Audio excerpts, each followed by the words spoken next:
ऋतु द्विवेदी, नीतू सिंह, शिखा श्रीवास्तव, अंजू गंगवार, प्रीति Goswami, Farah rice, Ajit Kumar Yadav, Vijay Kumar Singh, Mohammad आलिम, महेंद्र पाल सागर, सोमपाल गंगवार, यामिन राइन, कोमल अरोड़ा। हमारे पास सभी की तस्वीरें नहीं हैं, लेकिन ये तस्वीरें जो आपने देखी बरेली जनपद के शिक्षकों की है, जिन्होंने पंचायत चुनाव में ड्यूटी की थी और उस दौरान कोविड का संक्रमण हुआ। शिक्षक संघ का दावा है कि इसी कारण इनकी मौत हुई। उत्तर प्रदेश शिक्षक संघ ने बरेली और पीलीभीत की जो सूची भेजी है, उसमें 46 शिक्षकों के नाम हैं। किस स्कूल में पढ़ाते थे उसका नाम है, किस ब्लॉक में उनकी ड्यूटी लगी थी उसका नाम है, मृत्यु की तारीख लिखी है और उम्र भी। इनका मोबाइल नंबर भी है आश्रितों का। यूपी शिक्षक संघ सिर्फ दावा नहीं कर रहा है, बल्कि अपनी तरफ से आंकड़े भी रख रहा है। हमें बरेली की सूची में मरने वाले शिक्षकों की उम्र देखने से पता चला कि इनकी औसत उम्र 43 साल है, अधिकतम उम्र 58 साल और न्यूनतम 32 साल। बरेली के शिक्षकों की ड्यूटी 15 अप्रैल को लगी थी। बरेली की सूची से पता चलता है कि 35 में से 17 लोगों की मौत 24 अप्रैल से 1 मई के बीच हुई है, ड्यूटी के 9 दिन बाद से लेकर 14 दिन के भीतर। बरेली के शिक्षक संघ के उपाध्यक्ष सत्येंद्र पाल सिंह ने 4 शिक्षकों का मृत्यु प्रमाण पत्र पेश किया है, जिसमें कोविड लिखा है और 8 शिक्षकों की पॉजिटिव रिपोर्ट। वे बाकियों का भी पता लगा रहे हैं। अकेले बरेली में 35 में से 12 शिक्षकों के कोविड संक्रमित होने के प्रमाण आपके स्क्रीन पर मौजूद हैं। सत्येंद्र पाल सिंह का कहना है कि उनके जिले में कोविड से 35 में से 30 शिक्षकों की मौत अस्पताल में हुई। यूपी सरकार जब यह विवाद उठा तब मानने के लिए तैयार नहीं हुई कि 1621 शिक्षकों की मौत कोरोना से हुई है।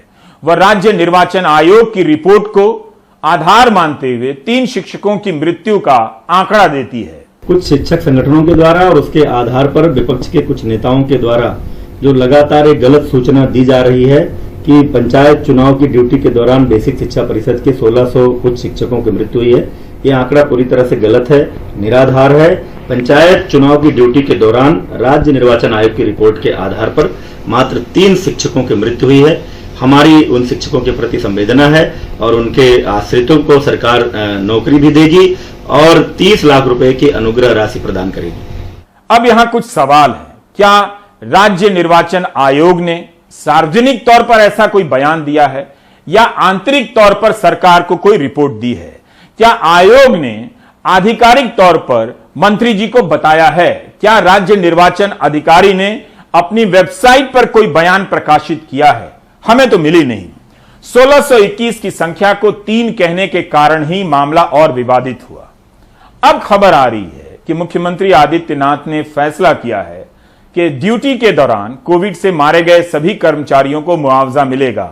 सोशल मीडिया पर जो पत्र वायरल हो रहा है, जिस पर किसी सक्षम अधिकारी के हस्ताक्षर भी नहीं है और उसकी जो हिंदी की भाषा है वो भी काफी अशुद्धियां हैं उसमें, वो पूरी तरह फर्जी है। और विश्वस्त सूत्रों से हमने भी शासन स्तर पर पता किया है, ऐसा कहीं भी किसी प्रकार का कोई पत्र शासन से अभी तक जारी नहीं हुआ है। शिक्षक संघ का कहना है कि सरकार के नियम ही ऐसे हैं कि कोरोना से मौत तभी मानी जाएगी जब तक वो ड्यूटी पर है। अगर ऐसा है तो यह नियम वाकई विचित्र है। सरकार का, ये चुनाव आयोग का मानना है कि पंचायत निर्वाचन ड्यूटी के जाते वक्त या ड्यूटी करते वक्त या उसके ड्यूटी करने के बाद घर पहुंचने तक ही जिस व्यक्ति की मृत्यु हुई है उसे ही अनुग्रह राशि प्रदान की जाएगी। तो मेरा यह कहना है कि विश्व भर में ऐसा कोई भी संक्रमित व्यक्ति नहीं है जिसे संक्रमण आरंभ होने के पहले दिन ही मृत्यु हो गई हो जिसकी। ऐसी स्थिति में यदि किसी शिक्षक ने कोरोना संक्रमण के बाद 2, 4, 6 दिन अपने जीवन को बचाने के लिए इलाज कराया या उसके परिजनों ने उसे बचाने के लिए संघर्ष किया या व्यक्ति ने मौत से जूझने का प्रयास किया, तो उसने कौन सा गलत किया? ऐसी स्थिति में उसके परिजनों को आप अनुग्रह राशि से वंचित कर रहे हैं, ये बिल्कुल अनैतिक है। यूटा इसका खुला विरोध करता है और हम ये विश्वास दिलाते हैं कि उत्तर प्रदेश में मरने वाले प्रत्येक शिक्षक के, दिवंगत शिक्षक के परिजनों को न्याय दिलाने के लिए यूटा सड़क पर रहकर आंदोलन करेगा, लेकिन उन्हें न्याय दिलाकर ही रहेगा। शिक्षक संघ का दावा है कि पंचायत की ड्यूटी से लौटे कई शिक्षक अभी भी अस्पताल में हैं और अपने पैसे से इलाज करा रहे हैं। कम से कम इनका तो ख्याल रखा जा सकता है। असलम सिद्दीकी, हुकुम चंद्र वर्मा, मोहम्मद ताहिर, सुनीता रानी, झब्बू लाल, जावित्री देवी, शकील अहमद, अखिलेश कुमार, शशि वर्मा, शिववंश मिश्रा, भारती निषाद, कृष्ण कुमार विश्वकर्मा, प्रेमनाथ बनवारी लाल गौतम, राम नरेश, शुभम कटियार, निधि वाजपेयी, गीता सिंह, पंकज विक्रम, मेवालाल, सुरेश चंद्र, अनिस फातिमा, पिंकी देवी, शाहिदा जमाल, सालिकराम, जनार्दन पुजारी। सरकार बहुत आसानी से इस लिस्ट के आधार पर पता कर सकती थी। ये सब वो नाम हैं जो नहीं रहे। पंचायत चुनाव में ड्यूटी की तारीख और मृत्यु की तारीख से पता लग सकता है। जिनके पास आरटी-पीसीआर की रिपोर्ट है, उस आधार पर संक्रमण के आसपास की तारीख का पता लगाया जा सकता है। अगर सरकार कॉन्टैक्ट ट्रेसिंग के विज्ञान पर यकीन रखती है तो उसे इस आधार पर काफी कुछ जानकारी मिल सकती है। शिक्षक संघ ने जो सूची दी है उसका कई तरह से अध्ययन किया जा सकता है। इस सूची में कई तारीखें ऐसी दिखती हैं जिस दिन 40 से 50 टीचर की मौत हुई है एक दिन में। कल्पना कीजिए, एक दिन में 50 शिक्षकों की मौत की खबरें आ रही हों। यह सूची बताती है कि दूसरी लहर के बीच चुनाव कराने का फैसला कितना घातक था। चुनावों में बिना सामाजिक दूरी के लोग जमा हुए और गांव में भी संक्रमण उससे फैला होगा। 25 अप्रैल को 79 शिक्षकों की मौत हुई है। 26 अप्रैल को 88 शिक्षकों की मौत हुई है। 27 अप्रैल को 81 शिक्षकों की मौत हुई है। 28 अप्रैल को 74 शिक्षकों की मौत हुई है। 29 अप्रैल को 71 शिक्षकों की मौत हुई। 30 अप्रैल को 81 शिक्षकों की मौत हुई। शिक्षक संघ की सूची के हिसाब से अप्रैल महीने में 6 दिन ऐसे थे जिस दिन कुल 474 शिक्षकों की मौत हुई है और उनका ऑक्सीजन लेवल 45 आ चुका था। मतलब उसी 1-1.5 घंटे में पता नहीं मतलब क्या ऑक्सीजन है, कितना चाहिए। मतलब वही है जो आदमी घर पे जो चीज नहीं व्यवस्था कर सकता है कि कैसे कमी हो जाती है अचानक, कितना समझ में ही नहीं आता है भैया। हमारे तो आंखों के सामने सब हुआ, आप रोइए मत, विश्वास ही नहीं होता है आज तक हुए।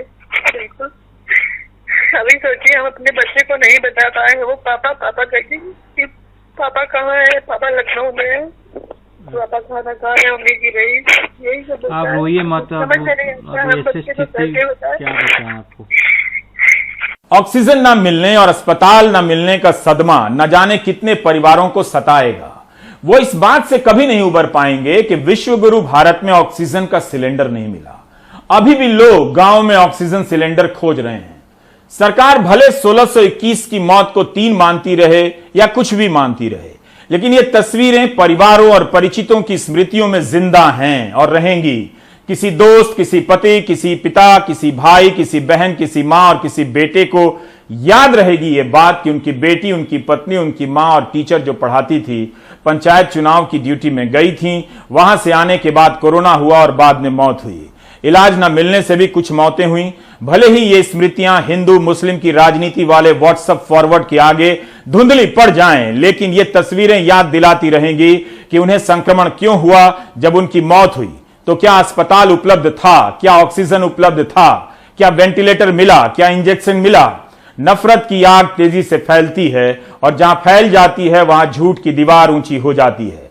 फिर आप उस सच को नहीं देख पाते। यह लड़ाई केवल मुआवजे के लिए नहीं है बल्कि हिसाब रखने के लिए है कि व्हाट्सएप ग्रुप में शेर बनने वाले लोग अपने सहयोगी की मौत की संख्या सरकार के कागज के टुकड़े में दर्ज कराने के लिए कितना संघर्ष कर रहे थे, जिसे हम और आप रिकॉर्ड कहते हैं। जब नैतिकता ऑक्सीजन के सिलेंडर ब्लैक में बेच रही हो, उस नैतिकता से आप उम्मीद ही क्यों रखते हैं। उम्मीद की जानी चाहिए छात्रों से जो अपने टीचर को लंबे समय तक याद रखेंगे, एक बेहतर इंसान बनने के लिए, ना कि व्हाट्सएप फॉरवर्ड पढ़कर हैवान बनने के लिए। एक तरफ यूपी सरकार कर्फ्यू लगा रही थी, दूसरी तरफ पंचायत चुनाव करा रही थी। सबको पता था कि कोविड की दूसरी लहर भयानक है। कुछ दिनों के लिए रोका जा सकता था, जिंदगी वापस नहीं आएगी। जब गंगा में बहती लाशें साबित नहीं कर सकी तो बाकी से क्या उम्मीद। शिक्षक संघ शायद धार्मिक मुद्दों पर तेवर दिखाता तो उसके सदस्यों की पूछ आज ही बढ़ जाती। बहुत से शिक्षकों को पता है कि मैं क्या बोल रहा हूं। दरअसल उन शिक्षकों से ही आंखें मिलाकर बोल रहा हूं कि धर्म की राजनीति से आपको क्या मिला। शिक्षक संघ के सदस्य अपने ग्रुप के व्हाट्सएप फॉरवर्ड में मेरे सवाल का जवाब पूछ सकते हैं। आईसीएमआर ने कोविड से होने वाली मौतों की पहचान के लिए गाइडलाइन बनाई है। जिसके अनुसार अगर कोविड पॉजिटिव व्यक्ति बिना किसी लक्षण के भी मरता है तो उसकी मौत कोविड में गिनी जाएगी। अगर एक कोविड पॉजिटिव मरीज सांस की तकलीफ से मर जाता है तो मौत का कारण कोविड ही लिखा जाएगा। लिखा है कि अगर किसी कोविड पॉजिटिव मरीज को पहले से कई बीमारियां हैं तो उसके सांस की तकलीफ से मर जाने का चांस बढ़ जाता है। अगर ऐसे मरीज में उसकी पूर्व बीमारी को मौत का कारण नहीं बताया जाएगा, कोविड ही मौत का कारण माना जाए। अगर किसी व्यक्ति की मृत्यु कोविड टेस्ट के बिना होती है या वो टेस्ट में नेगेटिव पाया जाता है पर उसमें कोविड के लक्षण पाए गए तो ऐसे व्यक्ति की मृत्यु को कोविड से संदिग्ध या संभावित मौत में गिना जाए। क्या हर राज्य में इसी आधार पर नियम बनाए गए हैं और आधार कार्ड लेने के बाद गिनती हो रही है? टीका से पहले आधार कार्ड का नंबर भरा जाता है कोविन पर, तब आप जाते हैं टीका लेने। क्या उसी तर्ज पर एक अलग वेबसाइट नहीं हो सकती कि जहां मृतक का आधार कार्ड नंबर डालकर पंजीकरण कराया जा सके और संख्या अपने आप सामने आ जाए? शमशान में जब आधार कार्ड लिया जा रहा है तो वहीं पर कोविन जैसी वेबसाइट पर आधार नंबर देकर मृतक का नाम क्यों नहीं दर्ज हो सकता? Digital India.